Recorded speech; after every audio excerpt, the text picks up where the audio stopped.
Awesome. Good Good morning, morning, ladies ladies and and gentle gentlemen, dear dear colleagues. colleagues. I'm thrilled to be with you today, as much as I possibly can be thrilled, because it's midnight here in Los Angeles.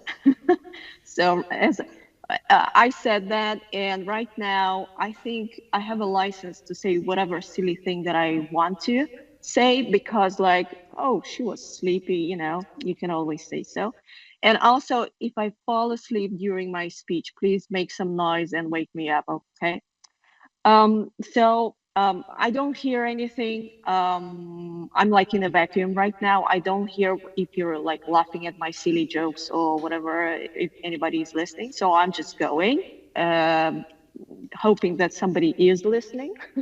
So I would like to start by saying thank you to Carolina Alexandrova, obviously, for extending a kind invitation to join you today, the Risk and Compliance Forum, and to thank you to you all for showing up, for being in the audience, for listening. Hopefully, I really appreciate that.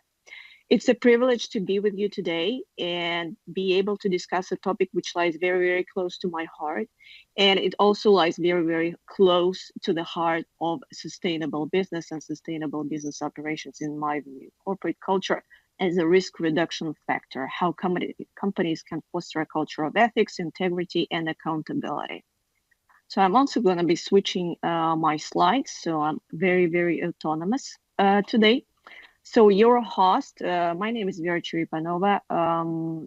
I have spent 17 years in ethics and compliance in various positions, in-house, not in-house, as a consultant, as an advisor on various levels, combining compliance with internal auditing, with risk.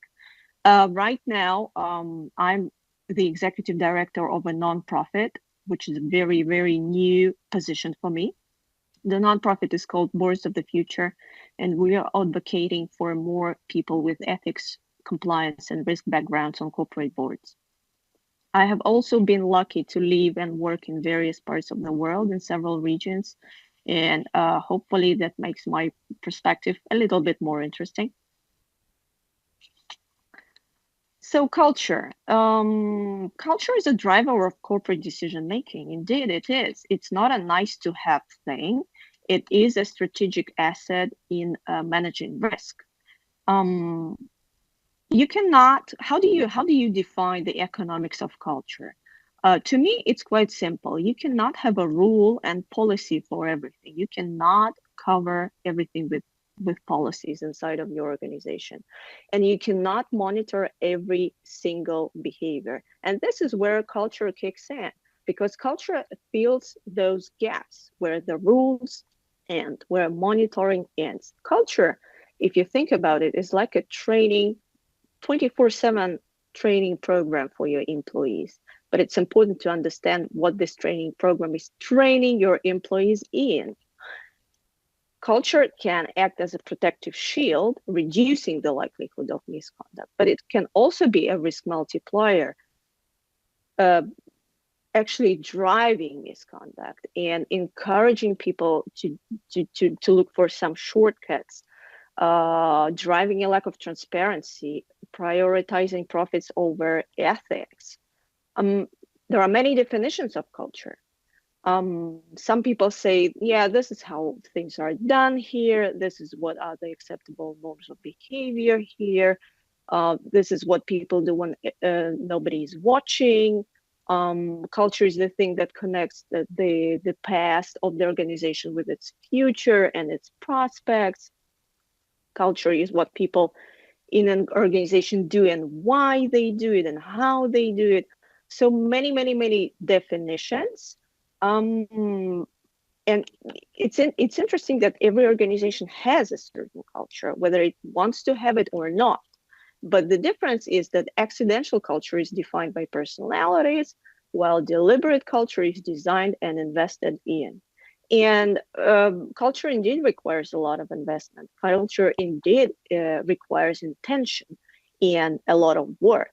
And this is the part which I see missing very, very often, because the talk is always there. Culture is a very hot topic, and you can hardly find a company or a conference, for example, where people don't talk about the importance of culture. But this is where things usually end. So what's necessary for building a healthy culture with an ethical orientation based on accountability, integrity, and ethics?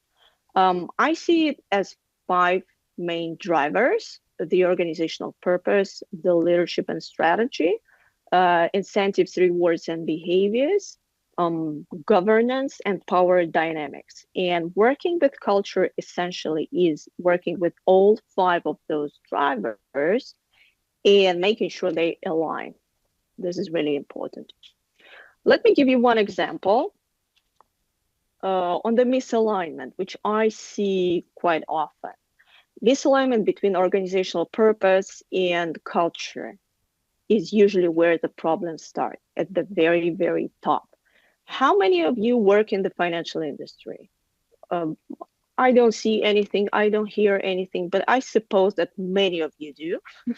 So I was thinking that maybe I will have any kind of feedback or video or whatever. So anyway, I would assume that some of you do, right? And think for a second, what is the purpose of a bank?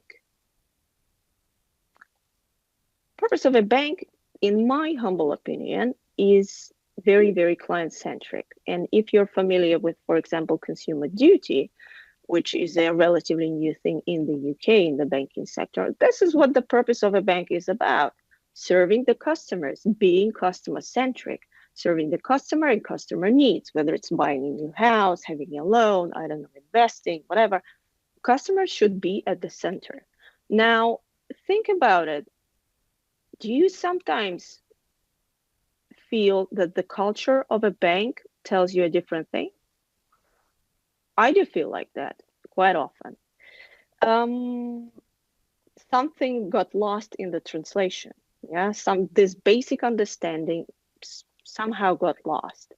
But that said, it's hard to find a bank or a financial institution who which doesn't have a statement around culture and how great their culture is in their annual report. It's really almost impossible to find an annual report without like saying we have the best culture, we invest in it, we work on it, we have the best people. People are our most appreciated asset, etc., etc.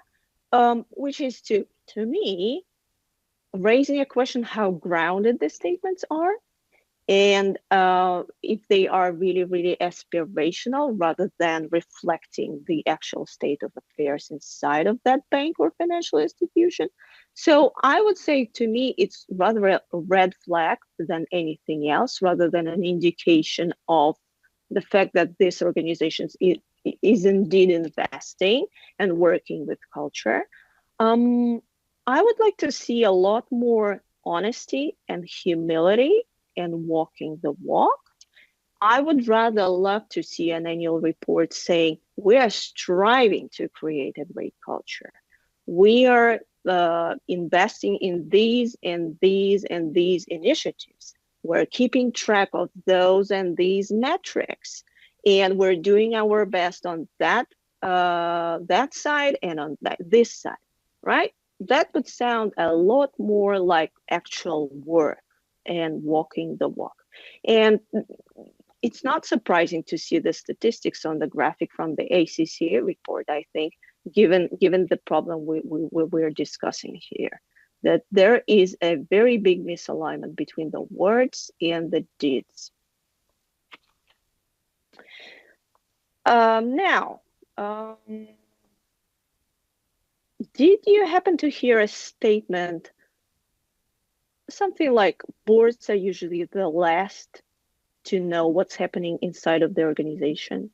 Or, for example, managers have very little clue of what's going on? I think you have.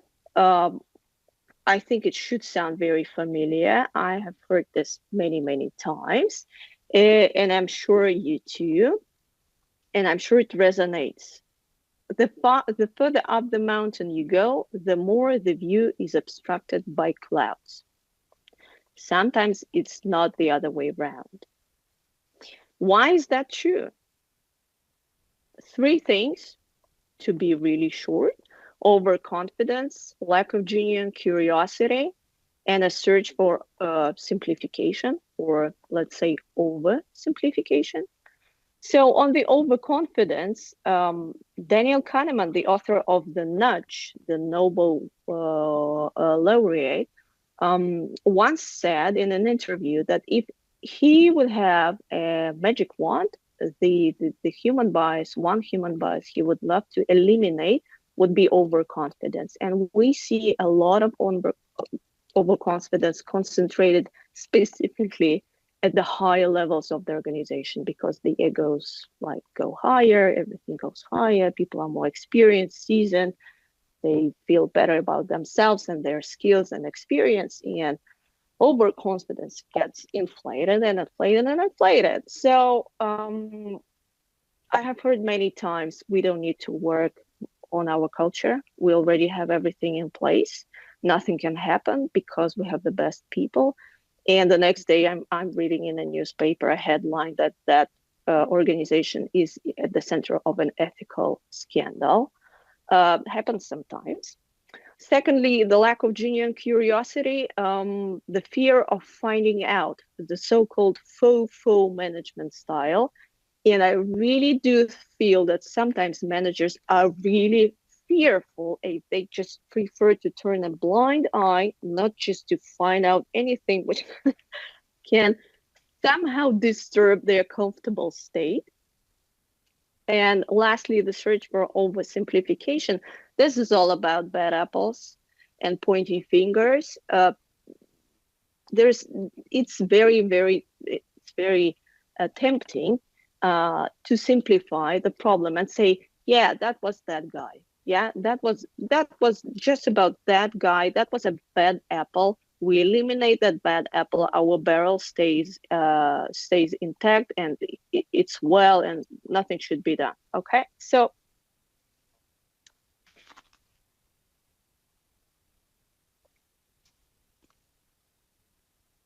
coming to the next slide. I hope somebody's still here. Well, I'm hoping. Yeah. Okay. Yeah. All right. Okay. So because I had some strange sound, I thought like maybe I'm already disconnected or something happened. So let's shift the gears for the last few minutes, and hopefully you will get the idea why I decided to spend last few minutes on AI. Well, first of all, no conference and no presentation today can go without mentioning at least AI, right? So we all have to talk about it.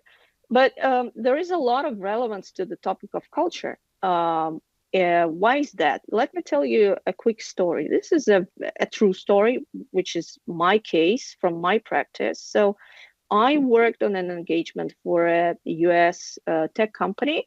They wanted to have some insights into their culture, and specifically they went through a certain transformation. So they decided to fire all of the developers here in the US and transfer the development unit completely to India because of the cost considerations mainly.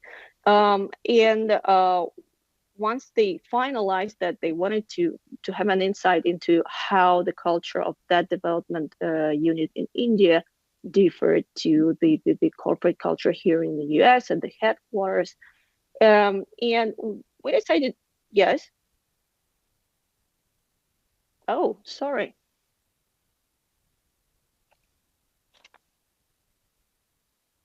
Okay, sorry about that.